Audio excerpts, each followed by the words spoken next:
Bonjour à tous, je suis heureux de vous retrouver pour cette deuxième édition des 24 heures du climat. Je tenais à vous dire finalement quelques mots avant de lancer ce marathon de 24 heures pendant lequel plus d'une centaine d'intervenants seront réunis pour parler des enjeux liés au climat et à la nécessaire accélération écologique. L'événement auquel vous participez n'est pas un événement parmi tant d'autres sur les enjeux climatiques. Tout d'abord par sa durée, 24 heures, enfin 2 fois 12 heures, mais aussi par sa densité, 24 tables rondes. Et la diversité des thèmes abordés. Transport à l'énergie, de l'agriculture à l'alimentation, de l'Europe au territoire, en passant bien évidemment par les citoyens. Cet événement est particulier de par son contexte, celui de la publication du 6e rapport d'évaluation du GIEC sur l'évolution du climat. Le constat est sans appel, le réchauffement s'accélère partout sur notre planète, et cela plus vite que prévu. Ce n'est pas un événement comme les autres, parce qu'il est aussi le fruit d'un travail collaboratif entre personnes qui ont parfois l'habitude de débattre entre elles, mais pas nécessairement l'habitude de travailler ensemble. Et en ce sens, je souhaiterais profiter de ce moment pour les remercier tous, et en premier lieu, Richard Ferrand, président de l'Assemblée nationale, qui nous a accordé sa confiance et son haut patronage, mais aussi le réseau Action Climat, l'ADEME, l'Association des entreprises pour l'environnement, l'Institut de l'économie pour le climat et le Haut Conseil pour le climat, pour m'avoir suivi dans cette aventure dès le début et avoir travaillé pendant plusieurs mois à l'organisation de cet événement. Puisque j'en suis aux remerciements, merci aux parlementaires, aux ONG, aux scientifiques, aux représentants d'entreprises, au total plus d'une centaine d'intervenants, d'experts qui vont pendant 2 jours s'emparer de nos sujets, débattre, échanger des arguments, des solutions ou des difficultés à laquelle ils sont parfois confrontés. Enfin, je tiens également à vous remercier, vous qui êtes inscrits sur ce chat, plus de 600 participants au moment où je prends la parole. Vous êtes de plus en plus nombreux, preuve de l'intérêt que vous portez au sujet que nous traitons. C'est une réelle satisfaction et un grand espoir. J'en profite pour vous rappeler que, comme l'année dernière, toutes les vidéos des tables rondes seront ensuite disponibles sur le site internet en accès libre et qu'un compte-rendu de chacune sera disponible gratuitement également. Les conséquences du changement climatique se ressentent de plus en plus. Elles se font ressentir dans notre quotidien. Je pense par exemple aux épisodes caniculaires vécus cet été dans de nombreuses parties du globe, les incendies, les inondations qui ont frappé l'Allemagne et la Belgique, dernièrement mon département, le Gard. Ces événements dont la fréquence et l'intensité vont grandissantes bouleversent des vies et vont mettre à l'épreuve nos sociétés. Mais si spectaculaires soient-elles, ces convulsions météorologiques ne sont que l'expression d'un changement plus profond, plus sournois, dont l'irréversibilité s'approche année après année, émissions de gaz à effet de serre après émissions de gaz à effet de serre. Pour inverser la tendance, nous avons une seule solution, réduire fortement, rapidement et durablement nos émissions de gaz à effet de serre et atteindre l'objectif collectivement fixé de neutralité carbone à 2050. L'ambition des 24 heures du climat est d'agir de manière collective, transpartisane, pour débattre, proposer, trouver des solutions en faveur de l'accélération écologique et contribuer modestement à relever certainement le plus grand défi auquel l'humanité a à faire face depuis son existence. Je vous remercie une nouvelle fois de votre présence et vous souhaite à tous un très bel événement. Merci.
Bonjour à toutes et à tous. Oui. Nous sommes heureux de vous accueillir pour cette seconde édition des 24 heures du climat, que le réseau Action Climat coporte avec Monsieur le député Anthony Sellier, ainsi que l'ADEME, les entreprises pour l'environnement, l'Institut d'économie pour le climat et le Haut Conseil pour le climat. C'est un événement qui s'inscrit dans un moment où il y a une accélération forte à apporter dans la lutte contre le réchauffement climatique. Comme l'a rappelé Monsieur le député Anthony Sellier, ainsi que il y a eu le rapport du GIEC cet été qui nous a rappelé la nécessité d'agir dès maintenant et de montrer à quel point les prochaines années étaient cruciales si nous souhaitions bien la crise climatique. Or, on fait aussi le constat que les secteurs les plus émetteurs de gaz à effet de serre ont du mal à décroître et que les objectifs de neutralité carbone qui se multiplient, pour l'instant, ne nous mettent pas encore sur la bonne voie. Donc, le réseau Action Climat, c'est un réseau de 25 ONG françaises qui travaillent sur la crise climatique. Et nous avons l'habitude de discuter avec différents acteurs, que ce soit les acteurs publics, des institutions, des syndicats, des think tanks ou des citoyens. Et les 24 heures du climat, pour nous, c'est la prolongation de ces discussions et c'est aussi un moyen de les partager plus largement et grâce à elles, d'identifier des freins et des leviers que nous pouvons activer pour faire face à cette crise climatique. Mais avant de débattre, nous souhaitons partir aussi d'un constat partagé. C'est pour ça qu'on va vous présenter l'Observatoire Climat-Énergie qui va apparaître. Allez.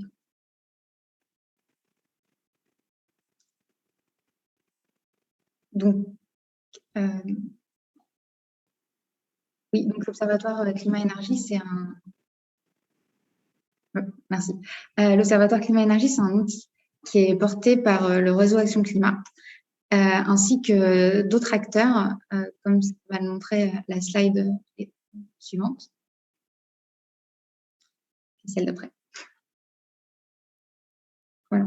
Voilà, c'est un outil en ligne qui est actualisé régulièrement et qui est porté en concertation avec différents acteurs, dont le ministère de la Transition écologique, l'ADEME, les entreprises pour l'environnement, l'IDRI et le CLER, Réseau pour la transition énergétique.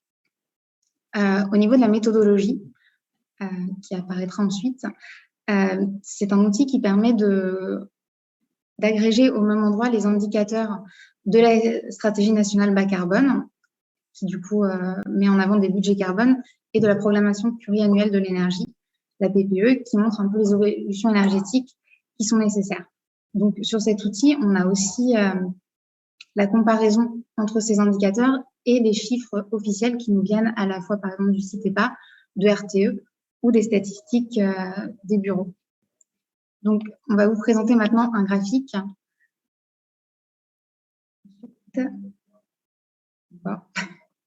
Merci. Voilà, l'objectif principal, c'est la neutralité carbone. Et pour cela, on a mis en place des trajectoires. Donc, sur le graphique, vous voyez qu'il y a en orange les données qui sont réalisées sur les dernières années, en violet les données provisoires pour 2020, et en vert, c'est la trajectoire indiquée par soit la SNBC, soit la PPE, et à la fin, l'objectif en 2050 qui est d'être neutre en carbone. Donc, cet objectif de neutralité carbone, pour le respecter, il faut qu'on atteigne pour l'instant moins 40% d'ici 2030, mais l'Europe a rehaussé cet objectif. Il faudra qu'il soit de moins 50% si possible. Donc, on va voir un peu aussi le contexte de l'année 2020. C'est une année qui est un peu en trompe-l'œil. Alors, nous avons utilisé les chiffres provisoires issus du CITEPA pour s'y intéresser. Et il est vraiment nécessaire de s'intéresser aux trajectoires de façon générale, puisqu'on sait que dans un contexte d'année Covid, on a eu une évolution conjoncturelle très forte qui n'est pas forcément représentative d'une évolution structurelle. Donc, nous, on souhaite vraiment une transition, c'est-à-dire passer d'un système émetteur à un système neutre en carbone. Et pour cela, c'est les trajectoires qui nous intéressent. Donc, on peut s'intéresser tout d'abord aux émissions brutes, voilà, qui ont fortement décru sur l'année 2020. Dû à un frein assez fort de toutes nos activités. Mais si on s'intéresse à la décennie, on est à 1,5% en moins chaque année, alors que le Haut Conseil pour le climat prône 3% si possible à partir de 2021 et 3,3% de baisse à partir de 2024. Donc, il faudra confirmer cette baisse. Ensuite, les secteurs les plus émetteurs de gaz à effet de serre, c'est les trois mêmes, que ce soit en 2019 ou en 2020, les transports, l'agriculture et l'industrie. Pour les transports, on observe qu'il y a une très, très forte baisse en 2020, ce qui s'explique avec un arrêt total des activités pendant plusieurs mois. Mais si on s'intéresse un peu sur le temps long, à partir de 1990, on voit qu'il y a une augmentation des émissions de ce secteur et que sur les 10 dernières années, elles ont eu tendance à stagner. Donc, la sortie des énergies fossiles sur les mobilités va être vraiment un enjeu. En ce qui concerne l'agriculture, c'est un secteur qui stagne aussi, qui respecte son budget carbone, mais qui ne décroît pas assez vite, avec des émissions qui proviennent notamment du méthane des ruminants et du protoxyde d'azote, que ce soit avec l'épandage ou les engrais azotés. Et l'industrie, elle, sur l'année 2020, peine à respecter son budget carbone puisqu'elle le dépasse. Et c'est un secteur qui est compliqué puisqu'il y a une grande diversité d'activités, donc une baisse uniforme est difficile, et il y a aussi une diversité des mesures à appliquer sur ce secteur. On va ensuite s'intéresser aux chiffres de l'énergie, qui sont plus loin. Parfait. Donc ça, c'est les chiffres qui sont dans la programmation pluriannuelle de l'énergie. On a les chiffres définitifs pour ces secteurs-là. Et on voit aussi qu'il y a une très, très forte baisse en 2020 de la consommation énergétique, en lien avec ce qu'on a vu précédemment, mais aussi un fort risque de rebond pour 2021. Donc, ça s'accompagne aussi d'une forte baisse des énergies fossiles, des produits pétroliers, du gaz naturel et du charbon. Il va absolument falloir le pérenniser parce que c'est des leviers primordiaux pour lutter contre le changement climatique. La part des énergies renouvelables nous intéresse aussi tout particulièrement parce que c'est assez structurant. Et là, par contre, la hausse a été assez constante, mais en dessous de l'objectif de 23%. On n'en est qu'à 19% d'énergie renouvelable dans notre consommation d'énergie. Or, l'objectif de 23% était un objectif européen, donc la France est un peu en retard dessus. La bonne nouvelle, cependant, c'est que sur l'électricité, notre part d'énergie électrique venant des énergies renouvelables a augmenté, et ça montre aussi une augmentation possible si les politiques sont volontaristes et les changements profonds. Les différentes filières d'énergie renouvelable comme l'éolien, par exemple, montrent des croissances qui sont pour l'instant en dessous de nos objectifs, mais qui fonctionnent et donc qui sont assez stables. Donc voilà, pour conclure, on a une année 2020 à prendre avec un peu de recul et à s'intéresser sur les trajectoires un peu plus longues, en voyant que des principaux secteurs émetteurs peinent à réduire leurs émissions, mais par contre, il y a une croissance va falloir soutenir et accélérer sur le temps long. Donc maintenant, on va laisser nos participants en discuter, et je vous remercie de suivre cette journée. Bonne journée.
Bonjour à tous, mon nom est Lionel Bertrand, je m'occupe des thématiques énergie et environnement au CSTB, le Centre scientifique et technique du bâtiment.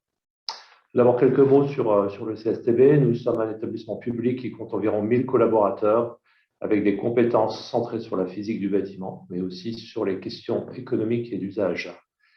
Nos activités sont essentiellement la recherche, le support aux politiques publiques et l'accompagnement des acteurs de la construction et de l'industrie des produits de construction.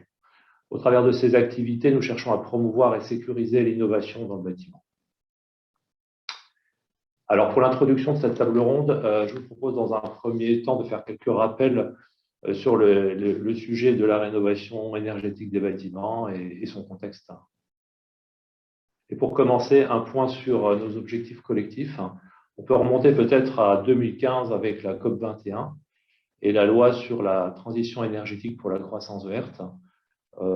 L'engagement de la limitation du réchauffement climatique à 2 degrés, qui passe par la neutralité carbone en 2050. Et ensuite, cet enjeu s'est décliné en objectifs opérationnels sur le parc de bâtiments, avec quelques mesures phares. Citons notamment l'objectif de rénovation de 500 000 logements par an, la lutte contre la précarité énergétique, l'élimination progressive des bâtiments les plus énergivores sur la base des DPE, et notamment la récente loi climat et résilience. Alors, on va passer sur la slide qui présente la trajectoire carbone. Donc là, il faut en sauter une. Je vais passer directement à la deuxième. Donc, on voit sur ce graphe que dès 2015, la stratégie nationale bas carbone a fixé une trajectoire de réduction des émissions de gaz à effet de serre que nous n'avons pas réussi à tenir sur les premières années, puisqu'elle a dû être recadrée en 2018. C'est les deux courbes que vous voyez à l'écran, la courbe verte et la courbe jaune. En question essentiellement justement le rythme de rénovation du parc de bâtiments qui s'est avéré plus faible que prévu. Donc on voit que cet objectif est très difficile à tenir. Il y a des obligations et des incitations qui ont été mises en place. Alors très rapidement, au chapitre des obligations, nous avons l'audit énergétique des copropriétés sous certaines conditions, la réglementation thermique applicable aux opérations de rénovation qui fixe un seuil de performance, les diagnostics de performance énergétique et les contraintes qui s'appliquent aux bâtiments les plus mal classés, le nouveau dispositif éco-énergie tertiaire obligeant à réduire les consommations aux horizons 2030 et 2050. Le dispositif d'aide financière pour les particuliers a progressivement gagné en lisibilité avec 4 piliers qui sont Habiter mieux, MaPrimeRénov', l'éco-prêt à taux zéro et le dispositif de certificat d'économie d'énergie. Et tout cela est complété par des aides régionales. Pour les parcs de bâtiments, pour les professionnels, au niveau des bâtiments publics qui font l'objet de l'une des tables rondes, citons un événement de cette année, de 2021, avec le grand plan de rénovation de 4200 bâtiments du parc de l'État, financé par le plan de relance qui soutient d'autres actions de rénovation pour les parcs privés. Accompagnement de la rénovation. Les dispositifs aujourd'hui sont multiples. On peut citer quelques faits marquants comme la création des plateformes territoriales de la rénovation qui sont opérées par les collectivités, la création du réseau FAIR qui devient le guichet unique pour l'accompagnement des particuliers et aussi la mise en place de différents observatoires avec notamment la création récente de l'Observatoire national de la rénovation énergétique. Alors, on peut citer également le déploiement des compteurs intelligents qui ouvrent de nouvelles possibilités technologiques. Et enfin, les grands programmes financés par les certificats d'économie d'énergie. J'en cite un à titre d'illustration, j'y reviendrai plus tard, le programme Profil porté par les organisations professionnelles du bâtiment auquel le CSTB contribue activement. Voilà, je vous propose maintenant de faire un focus sur quelques problèmes qui constituent des freins, soit des freins ou des enjeux importants en lien avec l'objectif de massification de la rénovation et sur lesquels le CSTB est engagé. Alors, il y aura peut-être un petit souci dans l'ordre des slides. Un premier sujet sur lequel je voulais attirer votre attention, c'est des rénovations qui tiennent leurs promesses. C'est le premier défi de la rénovation, c'est des chantiers qui tiennent vraiment leurs promesses en termes d'économie d'énergie. Le CSTB travaille sur des solutions de mesure de performance et des outils de simulation de demain. Les contrats de performance énergétique donnent des résultats encourageants. Il faut poursuivre cet effort pour sécuriser l'acte de rénover. Préparer les bâtiments au changement climatique, quelle que soit notre capacité à réduire les émissions de gaz à effet de serre, le réchauffement du climat est aujourd'hui inéluctable et il faut y préparer les bâtiments lors de leur rénovation. Des solutions existent pour réduire leur vulnérabilité aux canicules et traiter également les phénomènes d'îlots de chaleur urbains. Au CSTB, ce sujet constitue l'un des 3 axes stratégiques de recherche, au même titre que le sujet de la rénovation lui-même. Améliorer, ne pas dégrader les autres critères de performance. Plus largement, la rénovation doit permettre de progresser et pas régresser sur les autres critères de qualité tels que l'acoustique, j'en cite quelques-uns, l'acoustique, la qualité de l'air intérieur, la ventilation et le traitement du radon et de l'amiante. Le sujet de la préfabrication, la standardisation de la rénovation, c'est l'une des voies de massification de la rénovation. Elle permet de gagner en fiabilité tout en réduisant les coûts. Les procédés de ce type sont en train de se multiplier sur le marché et d'émerger. Nous les encourageons de notre côté au CSTB, notamment dans le cadre du projet Profil Réno Standard, financé par les certificats d'économie d'énergie.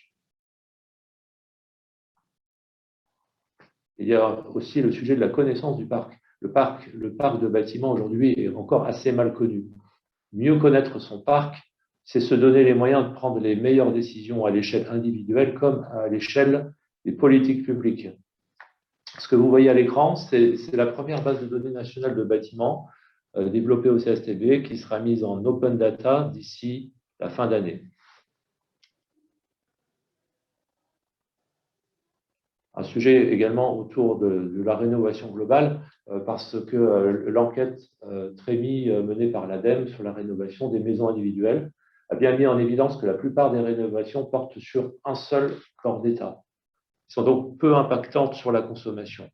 Les rénovations globales restent encore rares. On est quasiment dans la règle des proportions des 80-20. Donc ça reste un gros défi à relever. S'appuyer sur les vrais ressorts décisionnels pour un particulier. Les ressorts décisionnels de la rénovation, ils se trouvent plutôt dans son quotidien que dans les grands sujets de la crise climatique. Par exemple, le besoin de création d'une nouvelle chambre pour l'arrivée d'un nouvel enfant ou l'envie d'embellir son intérieur.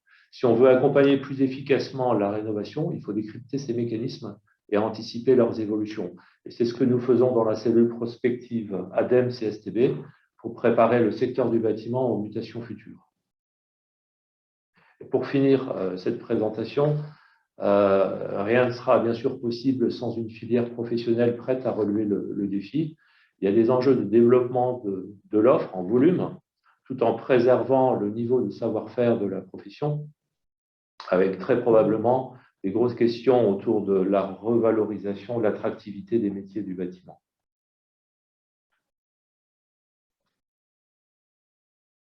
Voilà, j'en ai terminé pour cette introduction. Je vous souhaite une journée d'échange fructueuse autour de cet important sujet de la rénovation. Merci à tous.